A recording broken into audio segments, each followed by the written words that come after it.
Our guest tonight, I promised him it'll be a relatively informal evening. I'm going to be asking him some questions, and we can all he'll field questions from all of us. But it's just to set this up. This is our guest in 1934 in Zurich, Switzerland, with Baba. Still the same haircut. There you go. And how old were you? 2 years old.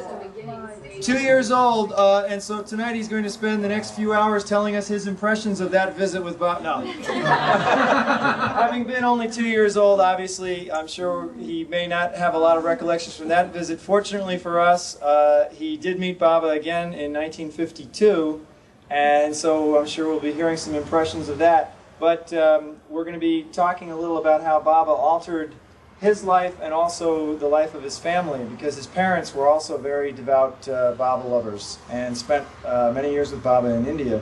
So please welcome Toby Mertens, who's come all the way from San Clemente.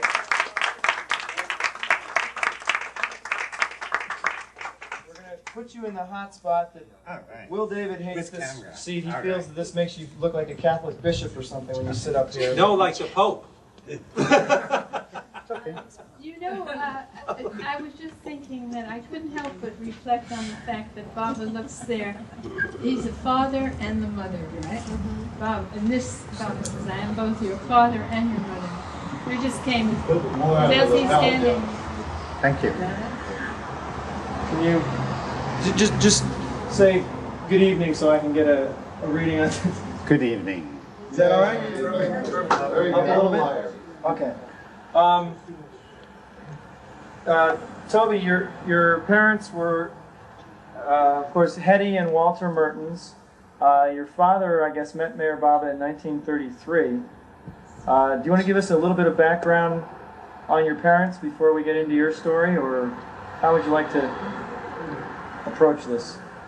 I can try talking about my parents.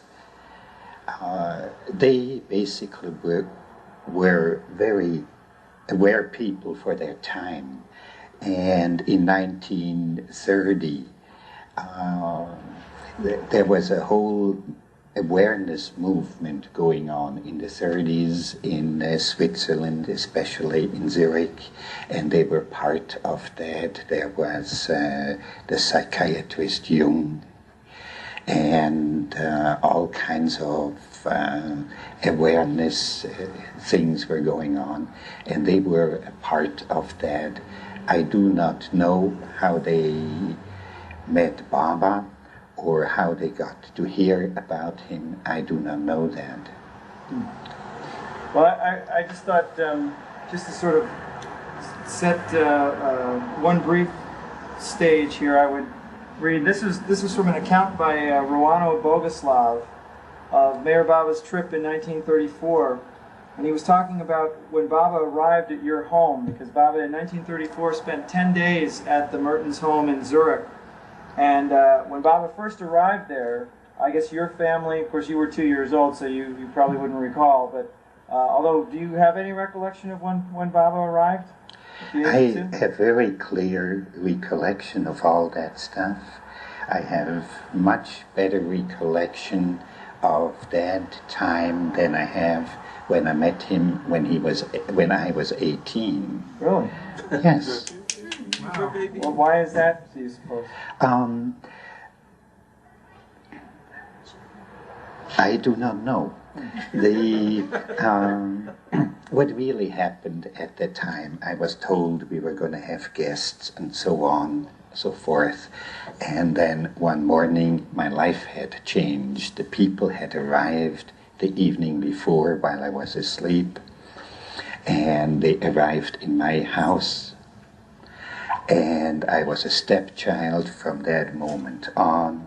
Baba got all the attention. It was, I had a very hard time with that, and everything was focused on Baba, and there were a lot of people there, and strange looking people, unusually looking people. So I had to get used to that. And just my entire life changed from one day to the other.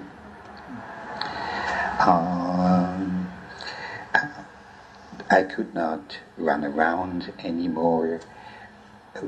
We were living in a real big house. It was 15 rooms, not including bathrooms and utility rooms, just 15 living rooms or bedrooms.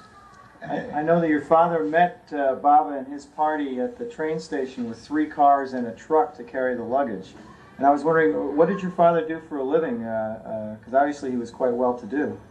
My father was a landscape architect, and in those days he designed and installed gardens, and he did mostly big stuff. He did all the parks in Zurich along the lake.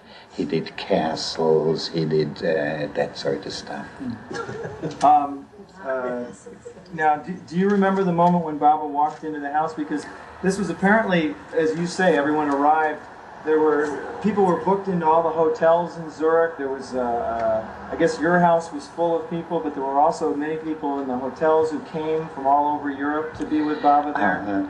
Yes, it was basically, my life turned into a zoo from one day to another. And it was not my house anymore, and I had to be quiet, and I was not to be seen and not to be heard. And this was really very hard on me. And I know that, if being with Baba is not love or pleasure, you have to earn it. There is a price to be paid, in one way or another. And anyway, I got to pay my price real early. And I remember I was very jealous at one time. Baba had his room at the end of the hall, and he was there. And one day I saw my mother going down that hallway, and I just stood right in the middle, in front of her, and stopped her. And she looked at me like, "What do you want?" And I said, "I want love too." And she says, "What do you mean?" And I said, "What do you have arms for?" So I got a hug, got put down, and she was going down, and that was kind of basically what happened there.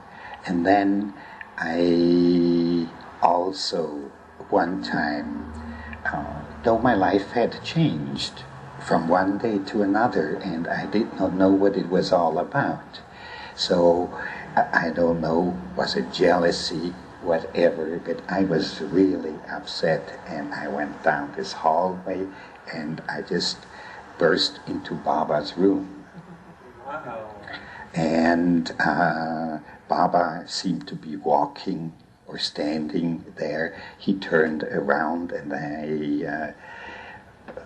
all the people that have children, they know when they are upset and they come in the house. I mean, there are vibrations like a freight train coming, right? So it is what I did, and Baba looked at me, made one step to the side, held out his hands, grabbed my hands, and he swung me around a couple of times and put me down, and I was over it. That was the end of that, and I walked out again.